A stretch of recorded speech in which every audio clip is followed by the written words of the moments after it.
So when she was 4 months old, we went to Charleston because she had just gotten to the point where she wasn't going to live much longer if she didn't have her open heart surgery. So we did her surgery, and it was unbelievable. She was a totally different child at that point.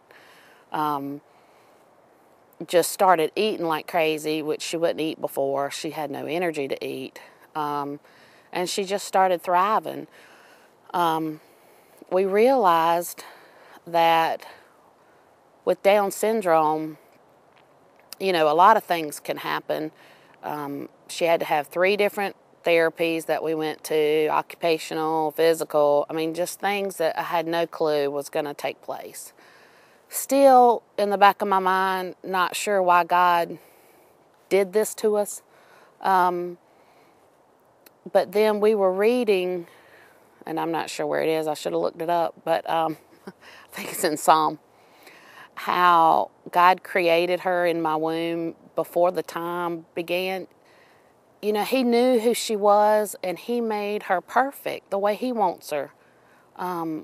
And she is perfect, exactly the way He didn't look away while she was being made and went, oops, I made a mistake. She's absolutely perfect.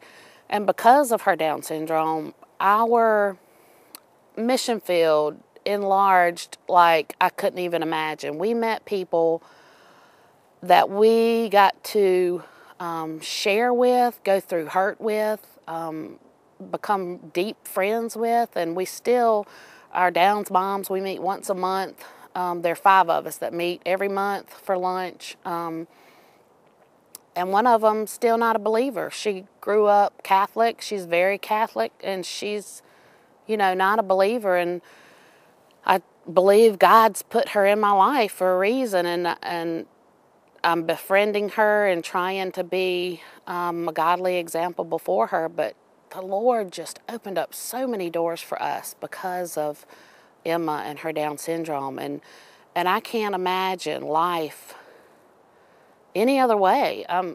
I wouldn't trade it for the world. I wouldn't trade it for her to be any different than she is. And we have struggles. She's 9, almost 9, getting to where she'll eat food, chew. She hasn't chewed food since she was like 1, and she quit, and we have to put everything in the blender for her. She's just now, this year, starting to chew, and it's such a blessing. And I mean, who would have thought you'd get so excited over something that seems so small, but it's such a huge step for us, and we're thrilled about it. But God, in His infinite wisdom, just blessed us so much with Emma and with the opportunities that we have because of her.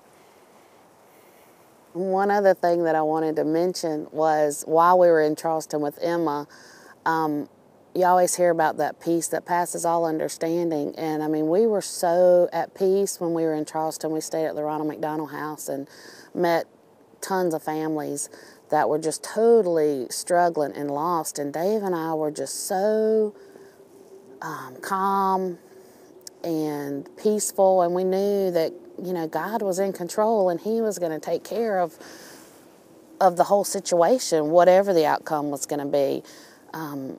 And until you actually have to experience that, I don't even think you can understand what it means to have that peace. It was just unbelievable. We know everybody back at home was praying and checked in with us every day, and we appreciate all the prayers that we have and that we still have.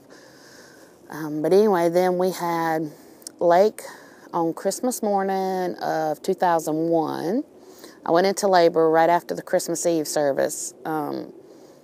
Pastor Bob I don't know what he did, but he brought it out in me. So we went to the hospital that night, stayed all night, and Lake came Christmas morning. It was a great Christmas gift for us. And then in April of 2005, we had Kyle, which is another wonderful blessing. I can't imagine what our lives would be like if it wasn't crazy and wild at our house all the time, 24/7, and a wreck.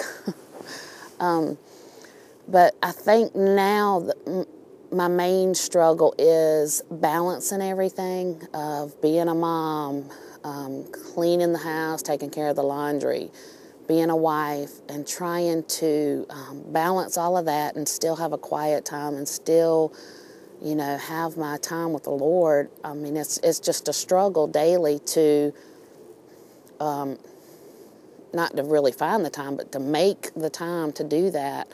You could pray for us as a family that we would, you know, just be able to be godly parents, to know how to raise our children. I mean, we're going to make mistakes, we all do, but just that our kids would see Jesus in us, in all that we do.